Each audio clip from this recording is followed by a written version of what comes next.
All right, welcome to this video. My name is Taylor Benchard, and I'm going to talk to you about how to plan for 2020. So I'm really pumped for this video. It's going to be an amazing video. It's going to be extremely important if you want to have your best year ever, and you want to plan it ahead of time, okay? I promise you, if you are going into 2020 and you have not planned out your year, you are going to end up somewhere where you don't want to be. It's going to be a terrible year if you don't have it planned out, okay? So we just got back from the Caribbean, Bocas del Toro. It's a beautiful place in Panama. I was there with my team, Destiny and Alex. It was 3 of us.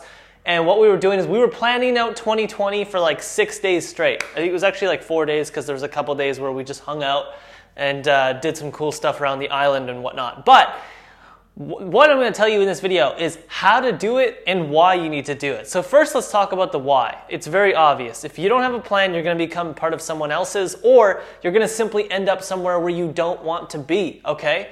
And a lot of agency owners, they hit a plateau very quickly. They don't make it to the next level. They don't scale their agency, and it's because they lack a detailed, thorough plan that can help them get to where they actually want to go. Most of them don't even know where they want to go. So that's the why. The how is very interesting. So like you've probably heard of company offsites where, you know, a company will go for an offsite with their executive team once a quarter, somewhere that is not in the office. That's why it's called an offsite.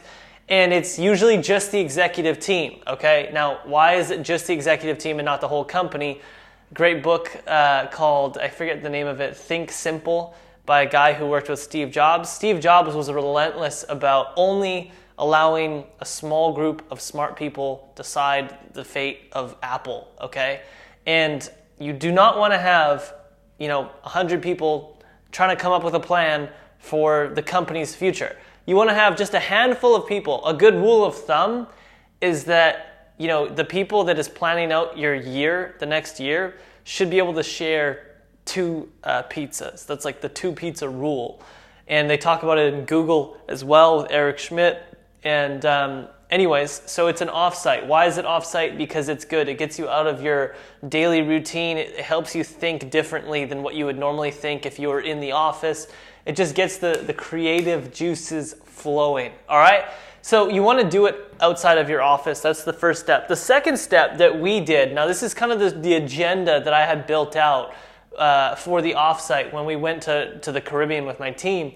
The first thing we started talking about was the mission, the vision, and the core values. So I don't care how big or small your company is, this is the utmost important thing in your company. At any size, it's the most important thing.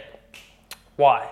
Well, the vision is really what you're planning to do with this company and why you're doing it, right? The vision is like how you see the world if you were to basically accomplish everything you were going to accomplish, okay? Now, Amazon, we'll talk about Amazon's vision and Apple's mission and all that stuff, but the mission is like how you're going to achieve the vision.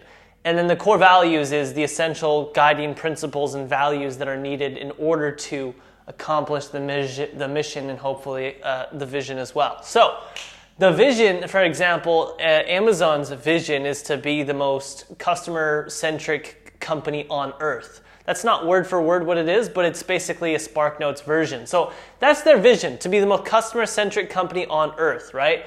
Now that's a pretty bold vision because, there's a lot of companies on earth. Earth is pretty big.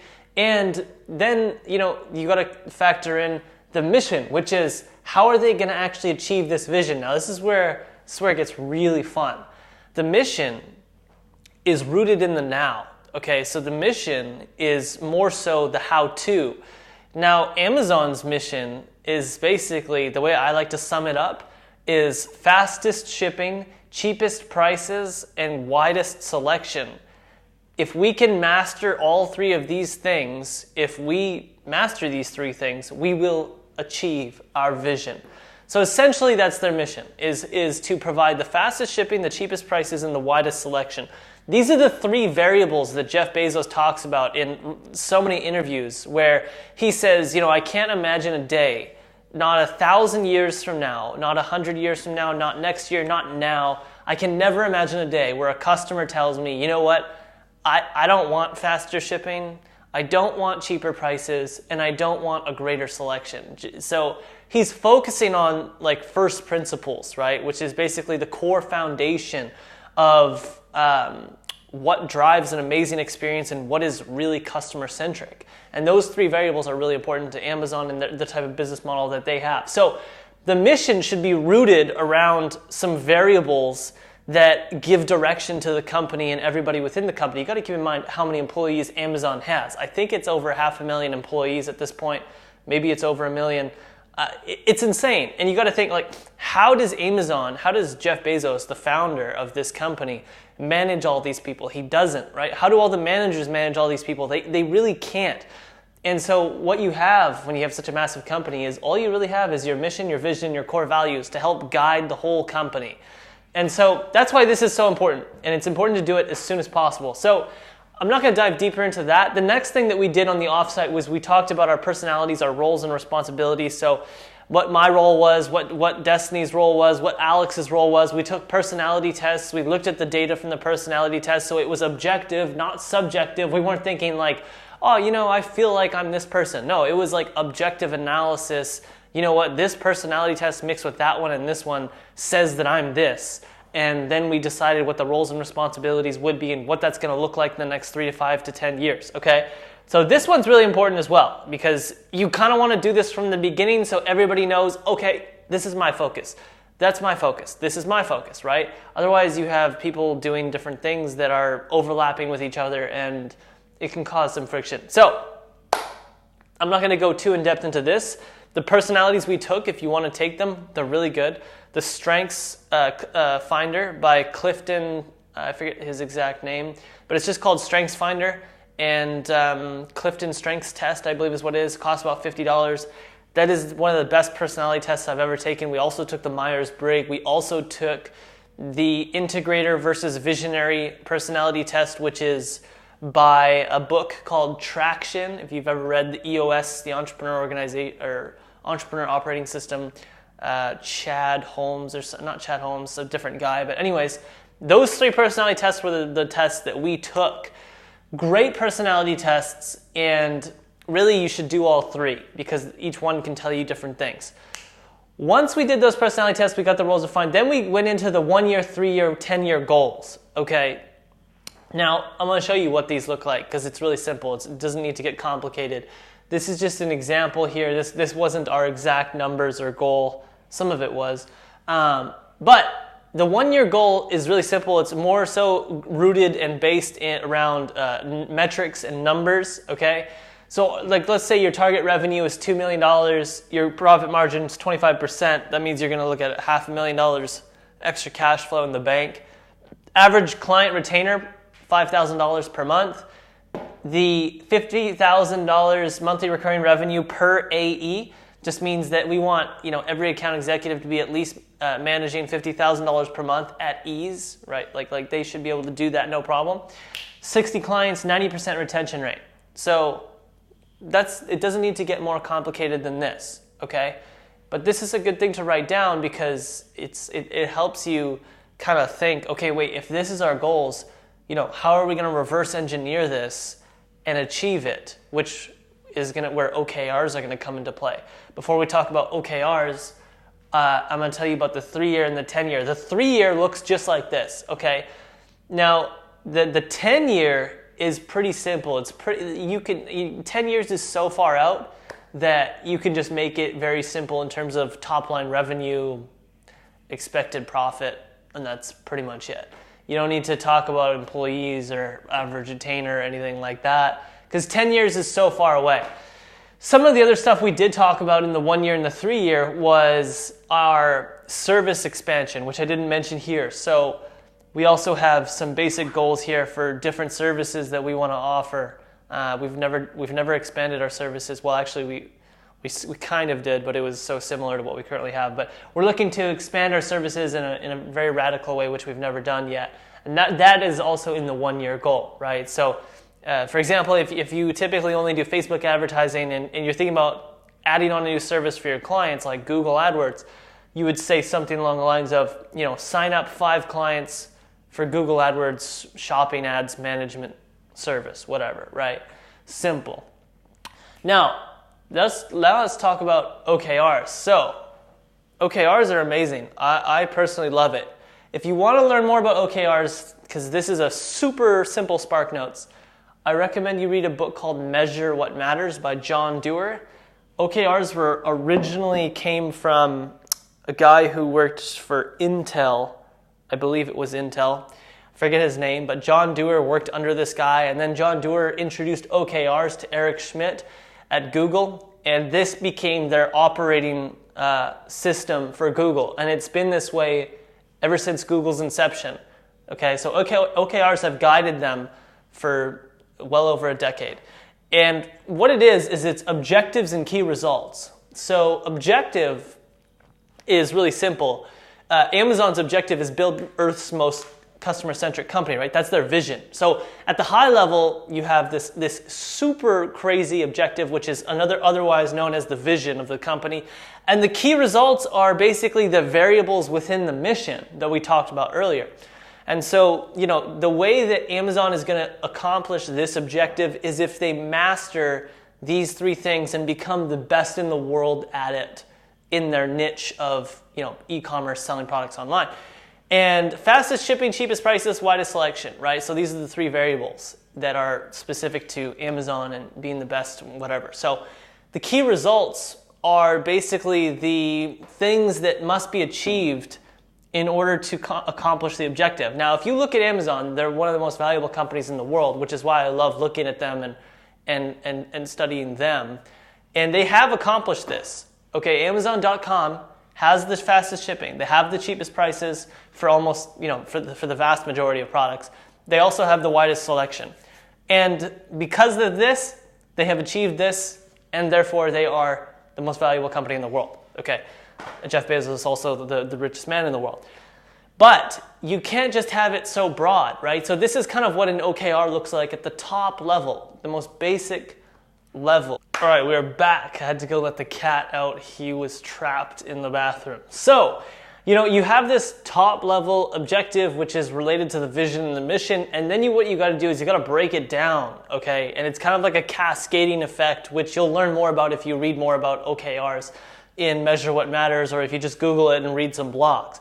So how you break it down is then you have these three variables that you need to master in order to accomplish the vision and really achieve the mission, achieve the vision, okay?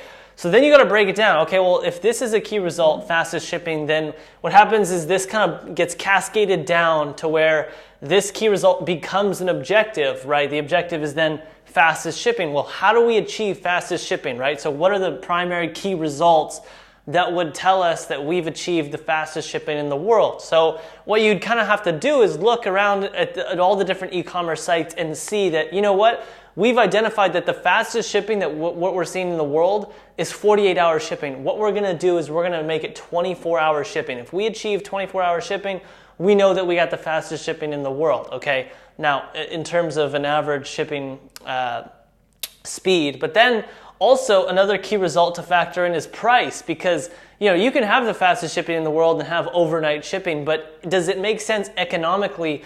Is the customer going to want to pay $40 shipping when the product's only $10? No. So another key result has to be something along the lines of what Jeff Bezos did, which is available to all Prime members for free. Okay. Now I think it's 48-hour. I forget if it's 24-hour or 48-hour, but anyways, they basically decided they were going to roll out this extremely fast shipping for free to Prime members. And again, when Jeff Bezos had this idea, everybody on the executive team said he was insane. Everybody said he was crazy and that there's no way it would logistically work out. And it was one of the best decisions that they'd ever made. Okay. The next next key result that you need to kind of factor in is, delivery success rate, which is like, okay, if we're going to have overnight shipping, we also need to make sure that these packages get delivered on time, because we don't want this type of speed to cause issues in our production, in our shipping, logistics centers, etc. So this kind of has to be another key result. Now the key results, you can make them whatever you want to be, but they should be very black and white. Now, what does that mean? It means that it should be very obvious if you have achieved a key result. Okay, this is going to be very obvious. It's very, very measurable. This is also very measurable, okay? It's either free to Prime members or it's not. This is also very measurable. So the key results need to be very, very measurable. Now, at the high level, the super high level, these are still very measurable. When you think about it, fastest shipping. How do you know if you have the fastest shipping in the world? Well, you compare your shipping speeds to all the other e-commerce websites. Now, you could create a bot that scrapes the fastest shipping times and the average price for that shipping. You can also track the cheapest prices. So you know how you have like price matching softwares that allow you to find the cheapest place to purchase an item? Well, Amazon can essentially say, okay, hey, we're selling a whiteboard, and we want to know if our whiteboard is the cheapest whiteboard in the world. Let's compare this whiteboard price to all the other whiteboards on all the other e-commerce sites around the world, and that's how we identify if we have the cheapest price. So that's also measurable. Widest selection. How do we know if we have the widest selection? Well, we look at how many products are currently being sold on Amazon, and then we compare that to all the other e-commerce websites. And it's very obvious that Amazon has the widest selection in terms of just an e-commerce site that also, when factoring cheapest price, fastest shipping, etc. So that is OKRs in a nutshell. Now, you can go way deeper into this. I recommend you read Measure What Matters by John Doerr. It's a really good book, and it describes OKRs, and we decided to use them in our agency as a management framework, management system, partly because Google uses them, and Google is one of the most successful companies in the world.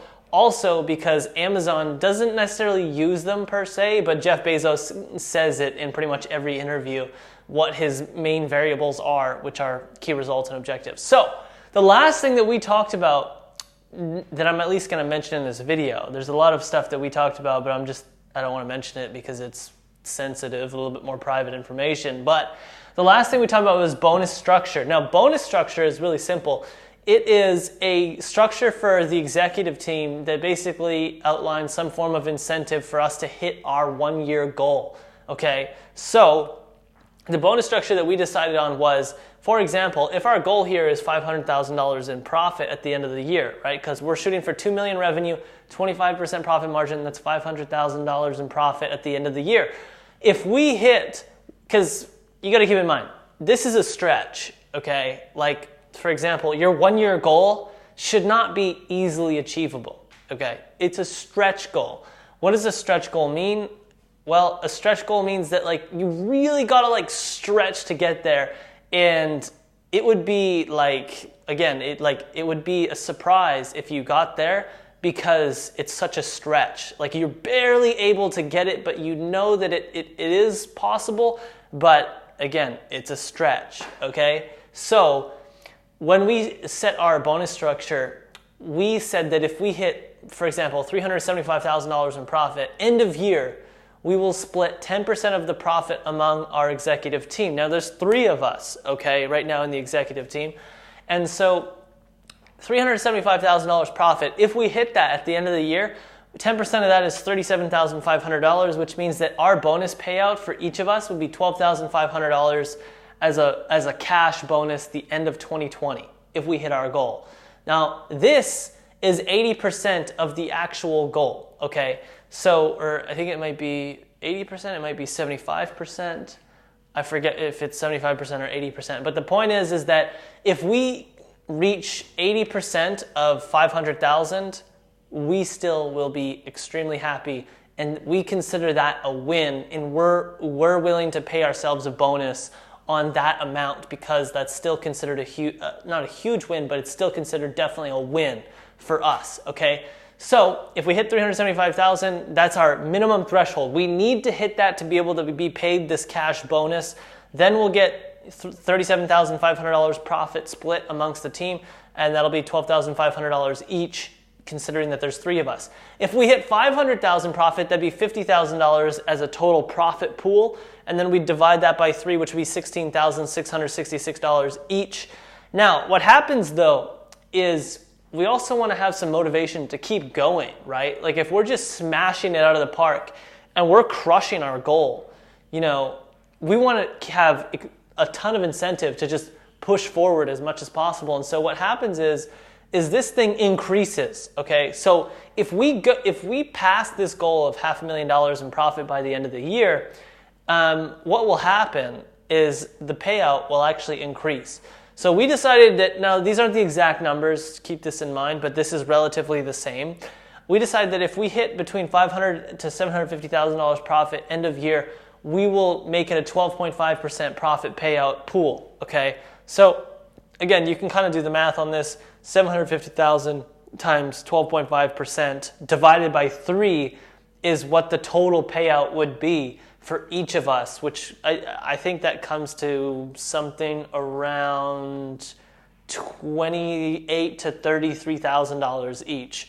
But if we do even more than $750,000 profit, if we do between $750,000 to $1 million profit, we'll pay ourselves out 20% of the profit. So again, if we for some reason doubled our goal and we hit $1 million profit by the end of the year, we would be, multiplied by 20%, that's 200,000 divided by 3, we're looking at $75,000, or not $75,000, but roughly $66,000 each in that range, which is a huge payout. But anyways, it's like a sliding window, and it increases, exponentially as we pass our stretch goal, basically. So that's what this says here. Profit payout increases exponentially depending on performance. So bonus structure is important.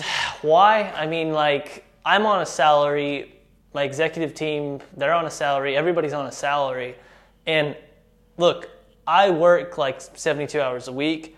I would like a bonus payout, personally. Now, at any time, I can pay myself whatever amount I wanted. But if I'm really trying to build an agency that has integrity, it has, transparency, it has, basically an amazing culture where everybody is extremely transparent, I can't just go and pay myself $50,000 because I think I deserve it. I want to build a bonus structure plan that is aligned with my executive team, that basically says, hey, if we hit this, we're going to pay ourselves out this much. So I also wanted this too, which is great. And I like that. So bonus is important. A lot of people, they truly don't understand the power of incentives and how powerful they can be. Now, it's also great because you got to think about this. This is based on the bottom line, okay? So if I'm thinking about, dropping $20,000 on a piece of software, and it's Q3, and we're close to hitting this goal of $375,000, it's really going to make me think, hey, do we need this software right now? Do we need to drop $20,000? Because this may hurt us and hurt us in achieving this goal, right? So it really makes you question if the actions you're thinking of doing are out of necessity or not, which is one of our core values. One of our core values is to ground all decisions out of necessity. Okay, and having this bonus structure and the goals in place really helps push people to use the core values and think with the core values before they make a decision, like investing $20,000 into a piece of software. So there's a lot of other things we talked about at this offsite. We talked about our operations. We talked about the roles and responsibilities of people we're going to hire. We talked about the primary things that we need to build. We talked about a lot of in the weeds, agency service delivery type stuff as well. I didn't put that in this video because, you probably don't run an Amazon advertising agency. And so for that matter, I didn't want to talk about our strategy around Amazon advertising, all right? And some of the other platforms that we're thinking about getting into. So with all that being said, hopefully this was a good high-level overview. I would highly recommend you do an offsite. If you haven't done one, there's still some time left in the year to do an offsite. Get your team together, rally them up, and go to a really cool location. We went to the Caribbean. It was an absolute blast, and I'm pumped to do it again end of Q1. So thanks for watching this video. I will see you next Monday, and that'll be almost 2020. No, not quite. So I won't quite see you in the next year. Anyways, hit that subscribe button below if you found value in this, and I'll see you next week. Ciao.